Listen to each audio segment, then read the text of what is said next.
Dari Jalan Taman Bunga 4, Lantai 3 Kota Gorontalo, di Studio Ruang Aspirasi Gorontalo, Ruasgo, fokus dan berimbang dalam adu konsep, ide, gagasan, baik membahas persoalan hukum, politik, sosial, dan ekonomi.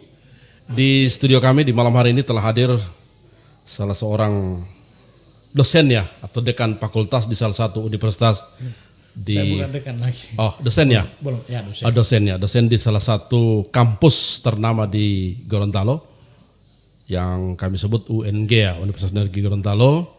Assalamualaikum warahmatullahi wabarakatuh, Pak Profesor Dr. Sarson Pemalanto. Waalaikumsalam warahmatullahi wabarakatuh. Baik, ya. Selamat malam. Malam hari ini selama 15 menit kami akan ngobrol dengan beliau terkait polemik pernyataan pejabat Gubernur Gorontalo terkait larangan wisuda di setiap sekolah.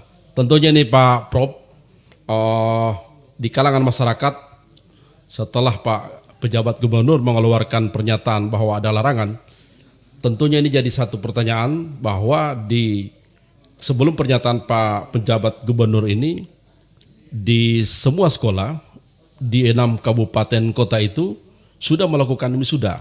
Nah, tentunya ini jadi polemik. Kenapa Pak penjabat Gubernur nanti sudah selesai wisuda dilaksanakan tiba-tiba ada pernyataan bahwa ada larangan untuk melakukan wisuda di kalangan baik itu sekolah TK maupun PAUD.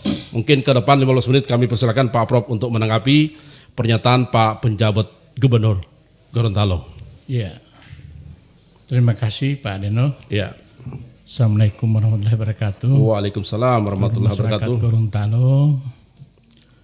Jadi yang kita akan bahas sekarang sedikit kita komentari terkait dengan pernyataan Pak Gubernur, pejabat Gubernur terkait dengan pelaksanaan wisuda.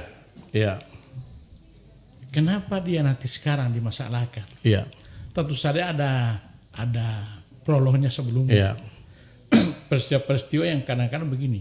Memang ada satu fenomena di masyarakat ingin dari TK PAUD dan sebagainya maunya ikut wisuda. Sebenarnya satu kegiatan yang sangat bagus, yang sangat konstruktif untuk rame-rame. Cuma memang itu bisa saja juga membebani masyarakat. Sehingga saya yakin benar apa yang dilakukan oleh Pak pejabat Gubernur itu sudah mendapat info-info seperti itu. Pasti ada keluhan dari masyarakat terkait dengan itu pendanaannya. Bayangkan saja kalau seorang lulus TK dia harus sudah wisuda, tetap ada pembeban biaya, kainnya, makannya, sebagainya dan macam-macam lah. Bagi orang yang mampu memang sebenarnya bukan masalah, tetapi bagi kasihan orang-orang yang kurang mampu, TK itu belum terlalu bermakna. Tapi sebelum Pak penjabat Gubernur ini memang terkait wisuda ini sudah dari senonya, sudah dari kemarin-kemarin sudah dilakukan. Karena kalau persoalan sekolah misalnya PAUD atau TK, ada swasta yang dinamakan bahwa sekolah itu agak eksklusif lah, sehingga diwajibkan untuk melakukan wisuda itu. Nah, ketika ada pernyataan pejabat Gubernur ini, apakah tidak akan jadi konflik di tingkat pendidikan, Pak Prof? Begini, kalau kita pikir secara negatif pasti akan konflik. Mari kita ambil hikmahnya. Saya juga waktu bahas status tadi mendukung apa yang disampaikan. Atau dengan statusnya Pak Prof di medsos itu sehingga keluarlah pernyataan Pak penjabat Gubernur. Tidak juga Pak pejabat dulu yang mulai menyampaikan itu. Kami sebenarnya artinya ada kesalahan. Cuma kalau saya di bidang pendidikan, saya mau lihat dulu bagaimana kebijakan dari top pimpinan kita. Alhamdulillah beberapa hari ini saya membaca itu. Makanya saya dalam status media sosial kita beri dukungan dan ada beberapa teman. Tetapi juga ada yang nyinyir pada saya. Kenapa Pak Prof berani-beraninya mau menyetujui pelarangan sesuatu yang bagus? Dia bilang itu kan rame-rame anak-anak begini dan sebagainya. Saya bilang begini, saya secara itu kan hanya di kalangan sekolah PAUD aja Pak Prof. Kalau di swasta misalnya Madrasah Sanawiyah bisa juga lakukan wisuda.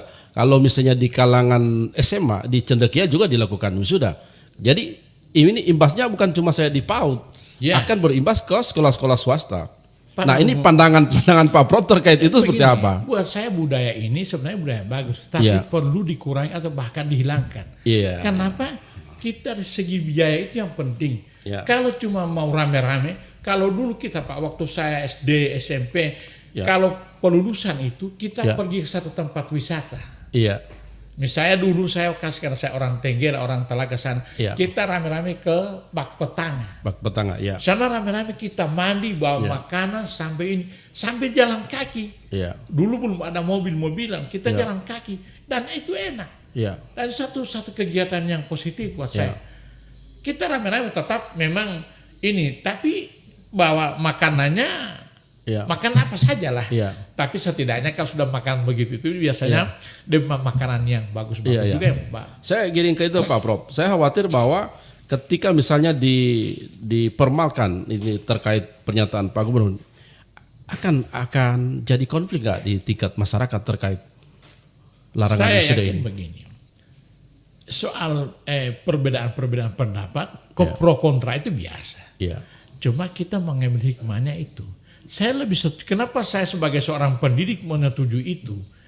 Ini wisuda kan sejarahnya itu perguruan tinggi. Betul. S1, S2, S3 itu dan itu wajar. Kenapa? Itu memang sudah akhirnya setelah wisuda kita bisa cari kerja. Sekarang belum. Belum. Bahkan TK mau jadi apa kan setelah wisuda?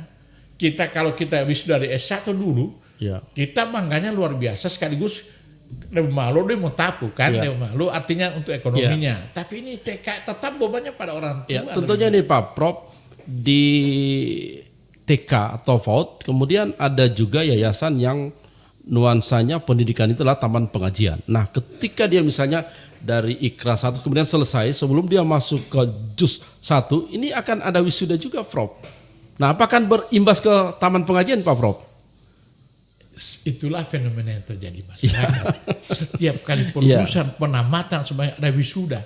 Wisuda orang mengaji. Sebenarnya sesuatu biasa. Yang penting biaya jangan diperbanyak. Yang penting tidak nol biaya itu lebih bagus lagi Pak. Jadi Pak Prof setuju dengan kalau misalnya pernyataan Pak Gubernur ini larangan wisuda atau tidak? Saya setuju Pak. Setuju. Bahkan saya mendukung itu. Bahkan saya di medsos saya katakan formalkan dalam bentuk edaran gubernur pelarangan itu. Sehingga masyarakat akan tahu ini nggak perlu. Tetapi mungkin kalau guru berkreasi di misalnya perusahaannya dibuat satu di tempat rekreasi, makan bersih, tidak usah jauh-jauh yang membebani masyarakat. Jangan langsung mau pergi dari kota mau pergi di Bualemo atau di tempat yang Petanga atau tempat pemandian. Bagaimana Bang saya ada TK, misalnya di Gorontalo ada TK Agropolitan. TK ini dibilang bahwa eksklusif lah. Ketika sudah diformalkan larangan ini, tetap mereka melakukannya Pak Prof. Karena itu sudah yayasan yang membiayai terkait wisuda itu Prof. Kalau yayasan yang membiayai mungkin no problem Pak. Tapi persoalannya kalau itu dipungut dari orang tua, dibebankan pada orang tua, itu yang jadi problem. Walaupun tidak semua juga jadi problem, karena ini tingkatan pendapatan masyarakat kan berbeda-beda. Tetapi kasihan orang-orang yang tidak punya, yang hati olo kalau bahasa Gorontalo saya, tak hati olo hati. Karena masyarakat kan berbeda-beda, dia punya Pak. Tingkat ekonominya berbeda-beda. Kan begitu persoalannya. Ada juga yang misalnya Pak Deno biar cucu 5 misalnya mau wisuda 1 kali no problem. Tapi kalau orang-orang lain cucunya 2-3 orang mau wisuda 1 kali, berapa duit yang keluar? Kan begitu. Kalau andaikan itu ditanggung oleh lembaga pendidikan bersangkutan, no problem. Sekali lagi fokus saya adalah pada pembiayaan. Sebenarnya kalau maknanya bagus juga itu Pak wisuda. Adalah satu kegiatan yang rame-rame, yang ada tanah sebagai bagus. Walaupun maknanya perlu diberikan sesuatu makna yang betul-betul filosofis. Pendidikan itu yang maksud saya. Tetapi persoalannya kalau imbasnya pada biaya itu yang jadi masalah. Dan saya terus apa? Saya punya keluarga juga yang datang. Pak Guru, tiap pewala tiap 5 menit sudah bawa tiap mau segala. Ini keluar.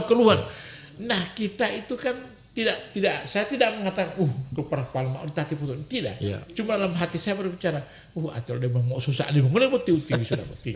Itu kan persoalan Pak. Tapi itu memang juga dari misalnya dari 60, dari 30 siswa atau 20 siswa, paling 10 orang yang tapi mau berapapun tetap ada keluhan seperti itu. Ya. Ya kan itu. Ya, baik Pak Prof. Mungkin sebelum melangkah dipermalkan, mungkin ada harapan-harapan Pak Prof terhadap Pak pejabat gubernur. Ya, kita sebelum ini dipermalkan Pak Prof. Saya berharap begini, kalau perlu sosialisasikan dulu Ya. dengan argumen-argumennya Ya. ini. Kalau perlu ajak diskusi semua Ya. kepala sekolah, kepala Ya. kepala dinas, ajak diskusi apa kira-kira masukannya. Ya. Baru kita formalkan. Kalau perlu diputuskan melalui DPR dan sebagainya, ada satu keputusan yang formal maksud saya untuk wisuda ini. Tapi dengan catatan mungkin didialogkan dulu. Ya. Disosialisasikan, Ya. kemudian dibicarakan dengan teman-teman. Baik, ya. Karena pasti ada perbedaan pendapat. Ya, baik Pak Prof. Nanti ke depan insya Allah kita akan undang Pak pejabat gubernur sebelum dipermalkan kita akan bincang. Untuk sementara kita tahan dulu Pak Prof. Kita lihat dulu yang satu ini.